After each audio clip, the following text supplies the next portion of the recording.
Messieurs, dames, bonjour. Bienvenue sur le forum des prestataires de la plateforme pour une nouvelle étude de cas. Alors aujourd'hui, c'est une nouvelle vie pour l'affichage, un terme un peu générique et qui en fait rejoint plutôt la question: quel est le devenir des toiles imprimées en fin de vie?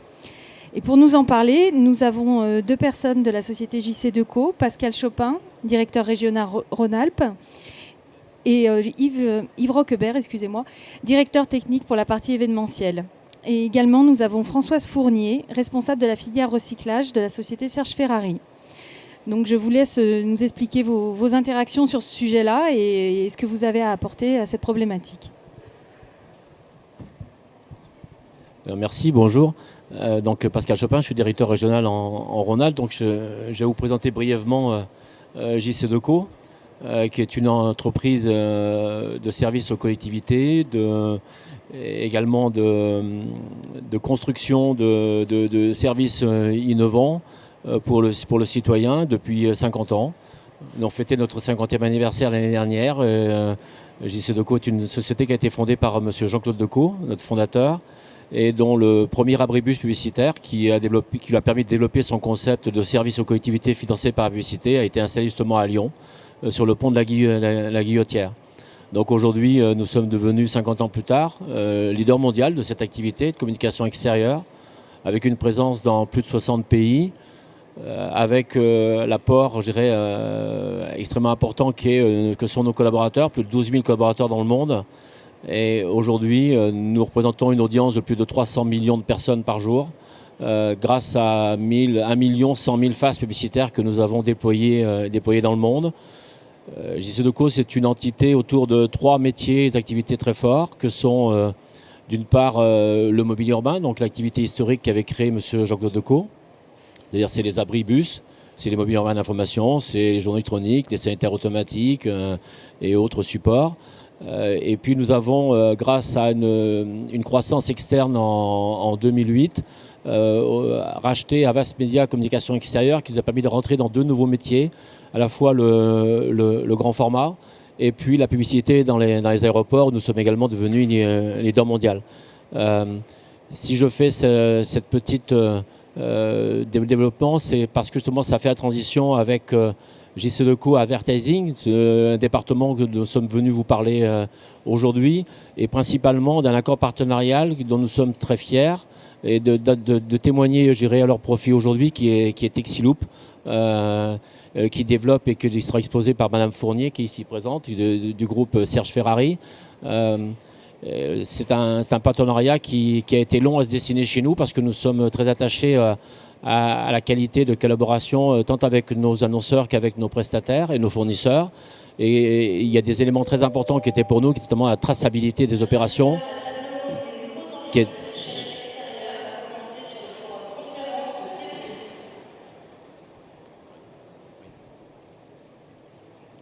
Donc, mon ami Yves me dit de corriger un élément d'information. Ce n'était pas effectivement 2008, c'était 1998. Et ce que je pourrais rajouter sur la présentation de JC2Co, c'est que l'ADN de JC2Co est assise, je dirais, sur 4 fondamentaux, que sont à la fois l'innovation, la qualité, le design et le développement durable. Et probablement que nous faisions déjà cette démarche de développement durable bien avant qu'on ne l'appelle comme cela, parce que nous travaillons en permanence sur nos supports depuis les années 60-64. Donc JC2Co Advertising, qui est un département très spécialisé, qui est très centralisé aujourd'hui à Paris, dont développera Yves tout à l'heure, qui est un département qui nous permet, sur des emplacements premium, d'installer de très belles toiles au profit de nos annonceurs. Et nous travaillons sur 27 des 60 pays avec ce département, auprès d'environ de 140 villes. Et en France, plus particulièrement, nous avons, je dirais, un patrimoine, on va dire régulier, récurrent, de l'ordre d'une 50aine de dispositifs, de capacité d'implantation, donc de format exceptionnel, je dirais, de toiles. Alors vous avez quelques exemples qui vous sont présentés là, notamment l'exemple de réalisation sur le château de Versailles. on peut apprécier le caractère à la fois, je dirais, esthétique des visuels présentés. On est vraiment sur des emplacements de prestige qui demandent effectivement une négociation relativement longue avec les différents opérateurs, qu'ils soient immobiliers ou, je dirais, ou propriétaires, puisque JC Deco Advertising a eu son activité qui s'est déployée de façon plus intensive après 2007, grâce à, je dirais, à un décret loi, puisque toutes nos activités sont sous le contrôle de réglementation et de marché, voire de marché public très strict. Mais en 2007, le ministère de la Culture a publié un décret dérogatoire à la réglementation publicitaire, donnant l'accès et la possibilité d'exposer des grandes toiles avec un financement à 50% sur l'espace de toiles dédié à la publicité à titre accessoire. Donc là, vous avez un exemple du château de Versailles, il y en a quelques autres.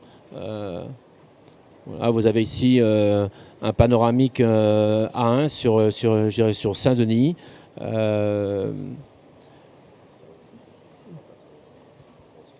Je vais te laisser je vais te passer la parole, tiens.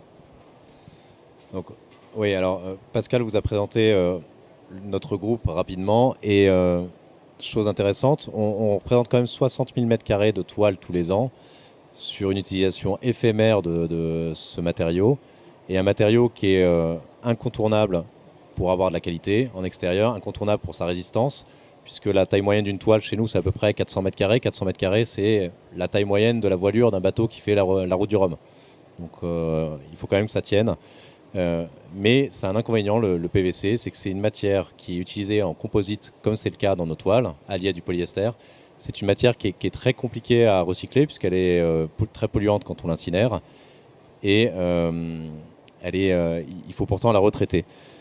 Donc on a passé, après 2 ans d'observation continue et bilatérale avec le groupe Serge Ferrari, on a passé un accord de partenariat avec eux sur leur filière Texiloop pour retraiter ces 60 000 m² de toile annuelles. Voilà, et au sein du groupe Serge Ferrari, nous sommes très fiers d'avoir pu aboutir à cet accord avec JC Deco.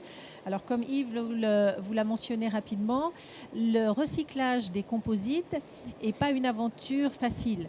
Dans le bâtiment, beaucoup de matériaux sont recyclés de façon très quotidienne, mais ce sont surtout des monocomposants. On recycle de l'aluminium, du métal, du verre.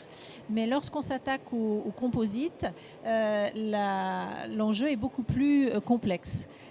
Et donc, cette technologie Texiloop est l'aboutissement d'un travail de longue haleine. D'abord, un brevet qui a été déposé en 1998 et ensuite une usine de recyclage qui existe depuis maintenant 2008 pour recycler et régénérer de la matière première. Et pourquoi vous êtes-vous, enfin si je peux enchaîner, pourquoi vous êtes-vous vraiment soucié du recyclage de ces matériaux, donc de la fin de vie de vos supports? Alors le recyclage, je vais parler rapidement de la partie PVC, puis Pascal complétera. C'est une des valeurs phares du groupe. Le groupe est certifié pour certaines de ses activités ISO 14001. C'est quelque chose de très important pour nous. Et c'est vraiment extrêmement important pour JC Deco de pouvoir tracer le devenir de ces toiles, tant d'un point de vue durable, mais aussi d'un point de vue image. Puisque l'image, le support en lui-même est à nous, puisque nous l'avons acheté, mais l'image qui est imprimée dessus appartient toujours à notre annonceur. Et on doit être garant et pouvoir apporter la traçabilité à notre annonceur, non seulement du recyclage, mais également surtout de la destruction complète de son image, pour pas qu'elle soit réutilisée dans un autre cadre. Puis on peut ajouter que JC Deco est leader mondial. Nous avons une valeur de référence sur les différents métiers et les activités que nous exerçons.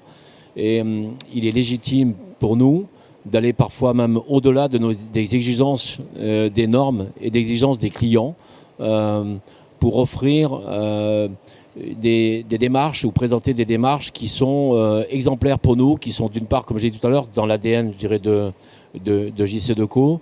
Et c'est important pour nous en termes de valeurs éthiques et sociétales de présenter, je dirais, à travers nos relations commerciales, des démarches éthiques assez exceptionnelles et qui prouvent que nous ne sommes pas toujours dans une volonté d'un univers strictement marchand ou commercial, que nous développons une démarche qui va bien au-delà de cela et qui prend en compte je dirais, la transformation de l'ensemble des produits que nous développons ou que nous affichons.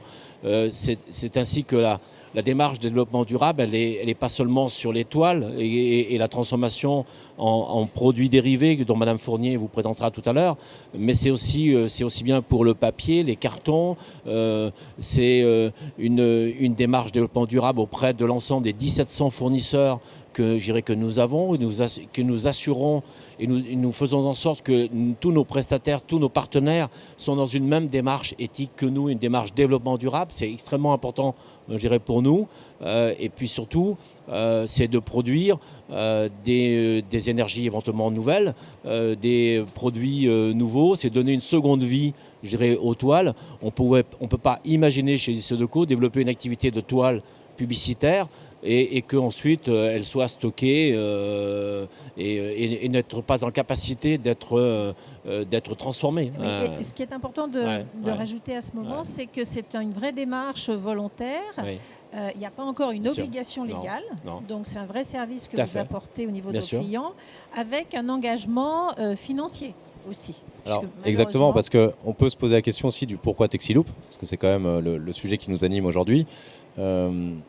C'est effectivement aujourd'hui une filière qui demande un engagement financier du groupe, JCDecaux. Mais c'est aussi une filière, dans toutes celles qu'on a étudiées, la seule qui nous permet vraiment d'offrir une seconde vie aux toiles, non pas simplement en recyclant, mais aussi du coup en limitant les déchets qu'on produit, puisque les déchets se transforment en matière première. Donc à partir de là, ce ne sont plus considérés comme des déchets, mais vraiment comme de nouvelles matières pour réaliser de nouveaux produits. Et surtout, tout ça avec un côté assez vertueux que vous voyez à l'écran, puisqu'on réduit les impacts environnementaux que notre activité a en passant par cette filière, avec, on va pas vous lire tous les chiffres, mais une consommation d'eau économisée qui est quand même conséquente, qui représente 10 000 m3. 10 000 m3, ça fait à peu près la consommation moyenne de 70 foyers de 4 personnes en France. Ce qui est quand même assez sympathique quand on part d'une activité qui pourrait être considérée comme polluante. Ça a aussi un impact positif sur le réchauffement climatique et enfin un impact positif aussi sur une économie d'énergie. Tout ça en créant deux nouvelles matières premières qu'on peut peut-être vous montrer. Vous allez avoir à l'écran le détail un petit peu du process. Ce qu'on veut visualiser dans cette boucle Texiloop, c'est vous montrer le cheminement des matériaux, en démarrant en haut à gauche avec l'extraction des ressources, le transport, la transformation, ensuite la fabrication du textile, sa confection et son installation, c'est là que l'entreprise JCDecaux entre en jeu. Et en fin de vie, donc en fin de campagne publicitaire, quelles sont les solutions qui sont offertes à l'utilisateur? Deux solutions un peu tristes, l'incinération et la mise en décharge. La mise en décharge, c'est comme un cimetière, c'est la fin.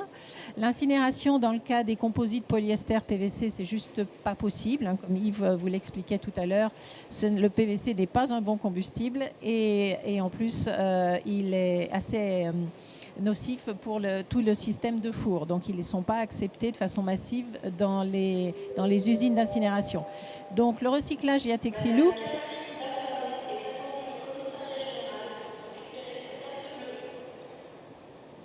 Voilà. Donc, on arrive à la création, grâce à Texiloop, de nouvelles matières. Et c'est vraiment l'enjeu de Texiloop, parce qu'on peut recycler pour recycler, mais l'enjeu, c'est de recycler pour réduire les impacts environnementaux en créant de nouvelles matières premières, des matières deuxième génération. C'est ce qui se passe ici, ce qui a été schématisé à l'écran. Lorsque les campagnes...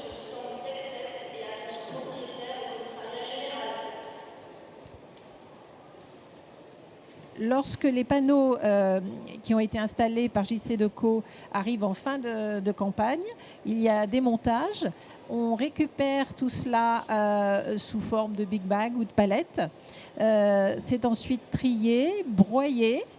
transforme ça en confetti. On est toujours à ce niveau-là face à du composite. Et le cœur du sujet se trouve dans l'usine de recyclage de Ferrare en Italie, où on procède à la dissolution sélective. C'est le brevet Texiloop. Et à la séparation, la dissolution sélective, c'est en fait la séparation des deux matières composant le composite initial. D'une part, vous avez de la fibre recyclée et d'autre part, des granules de PVC. Et tout l'enjeu est de réintroduire ces matières dans différentes filières industrielles. Et Texiloop permet cela parce que c'est un process qui assure beaucoup de propreté à la matière de deuxième génération et une grande fiabilité. Par exemple, il n'y a pas de mélange entre les granules de PVC et de fibres recyclées. Donc ces matières peuvent repartir dans des filières industrielles comme si elles étaient des matières vierges. Et c'est ce qui rend toute la démarche possible. Vous avez à l'écran quelques exemples d'utilisation de matières deuxième génération. Par exemple, pour la fibre peut être transformée en nappe de non-tissé et peut donc continuer sa vie, par exemple, en toiture végétalisée. C'est une application très importante aujourd'hui dans le bâtiment. Les toitures végétalisées représentent un marché d'environ 1 million de mètres carrés chaque année en France, plus de 30 millions en Allemagne. Donc ça veut dire que c'est vraiment porteur. Donc les toitures végétalisées utilisent du Texiloop, soit sous forme de tapis pré-végétalisés, soit sous forme de couches de filtration. Et on peut faire également des choses un peu plus proche des produits de consommation, puisque l'intérêt de cette fibre, c'est qu'elle peut être retravaillée. Elles peuvent être retravaillées en filature et en tissage. Et donc, on peut retrouver la fibre polyester Texiloop dans du tissu d'ameublement ou dans de la bagagerie, par exemple, ou dans du tissu de doublure. Voilà, donc ça montre que la boucle est vertueuse et qu'elle continue. Ce qui était aussi important pour nous, JC Deco, c'était d'avoir un partenaire qui soit proche, puisque le recyclage n'a pas de sens s'il est effectué avec un bilan carbone désastreux, de l'envoyer à l'autre bout du monde, comme ont pu nous le proposer d'autres partenaires. Et autre chose aussi, on vous a parlé beaucoup de traçabilité, c'est de pouvoir assurer à nos annonceurs une traçabilité à la toile près du recyclage de leur toile. Et là-dessus, ça a été un point de discussion avec le groupe Serge Ferrari sur lequel on a réussi à trouver un joli terrain d'entente qui nous permet d'avoir un recyclage effectif dans les 6 mois après qu'on leur ait transmis la toile déposée. Et ça, c'est aussi une valeur de transparence vis-à-vis de nos annonceurs qui est assez intéressante et importante pour nous. Et ça nous a permis de progresser aussi parce que ça ne faisait pas partie du service initial au sein du groupe Serge Ferrari. Et donc, une fois qu'on maîtrise la technique, ensuite, il faut maîtriser encore mieux la logistique, la traçabilité. Et le reporting, oui. Et le reporting, voilà. Ce qu'on peut peut-être ajouter, c'est que c'était extrêmement important pour nous, dans cette démarche développement durable, je dirais, de valoriser de nouveaux produits. Dans des conditions éthiques et industrielles qui sont particulièrement élevées et vis-à-vis de nos partenaires annonceurs qui sont souvent des annonceurs premium, c'est également aussi une exigence et c'est un vecteur je dirais, de responsabilité que l'ensemble de nos équipes gèrent aujourd'hui. C'est-à-dire que la démarche développement durable de JC Deco, elle est très volontaire déjà, elle est très engageante. Il y a déjà des règles éthiques qui sont très élevées, qui imposent à l'ensemble des managers, je dirais, du monde. Mais aussi, c'est une volonté pour nous d'avoir toujours une mesure concrète des impacts énergétiques que nous avons, je dirais, sur nos produits et nos interventions. Pour vous donner quelques éléments concrets de nos missions, de nos activités, quand on est par exemple sur les activités de mobilier urbain, les mobiliers urbains qui consomment de l'énergie dans les villes, on compense cette consommation énergétique par l'achat de certificats verts dans le développement d'énergie renouvelable gérée en région. Nos véhicules d'exploitation qui consomment malheureusement je dirais, d'autres produits énergétiques. On fait également des compensations carbone de nos véhicules d'exploitation.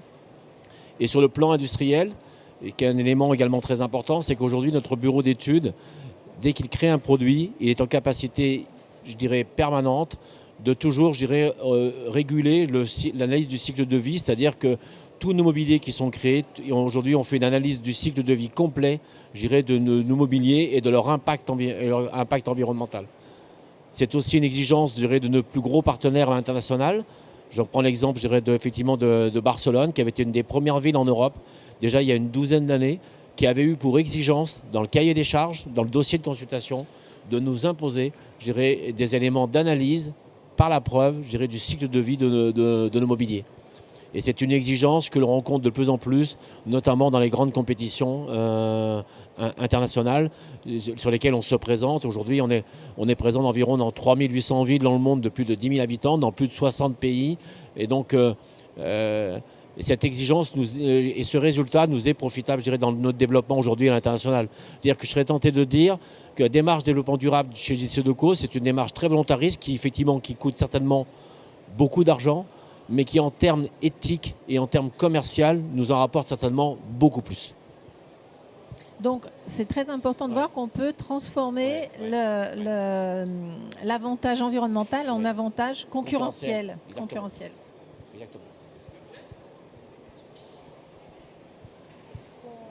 Et il y a des questions.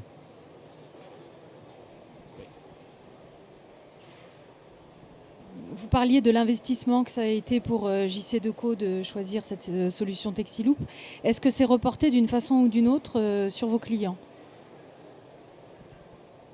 Alors, absolument pas, puisque effectivement, ça a un coût. On dit à nos annonceurs qu'on recycle, mais cette démarche, on l'a intégrée il y a 2 ans maintenant, et ça fait 4 ans qu'on passe par Texiloop. 2 ans, les 2 premières années étaient via un prestataire, un intermédiaire, et 2 ans maintenant en contrat direct.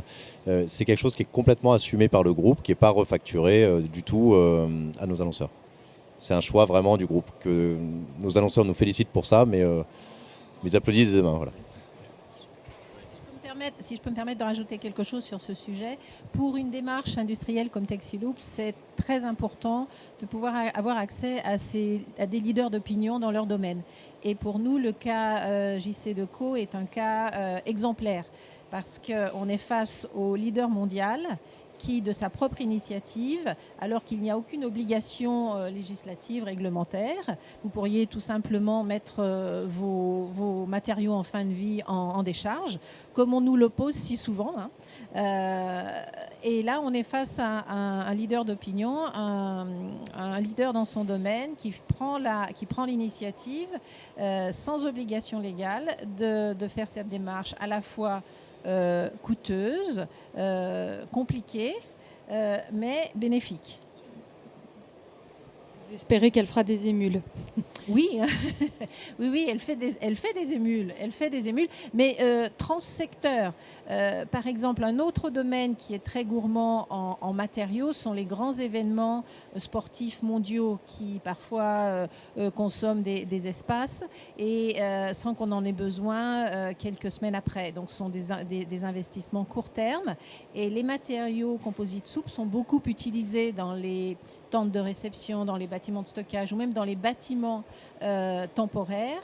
Et en fin de vie, la solution Texiloop est aussi présente pour permettre de recycler ces matériaux dont on n'a plus besoin. Les Jeux Olympiques de Londres ont été un bon exemple, En 2012, on a livré à peu près 400 000 m² de toile pour cet événement temporaire et beaucoup de ces matériaux sont revenus jusqu'au toit du stade principal qui a été démonté et qui a été recyclé via Texiloop. Mais alors dans un cas comme les Jeux Olympiques que vous citez, qui est le commanditaire ? Qui est votre client ? L'organisateur de l'événement ? Alors dans ce cas-là, oui, c'était carrément l'entreprise ODA, Olympic Delivery Authority, qui a été l'entreprise responsable de fournir les bâtiments et la logistique pour les JO.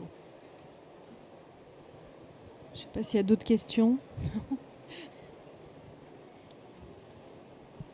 En tout cas, merci beaucoup pour votre intervention.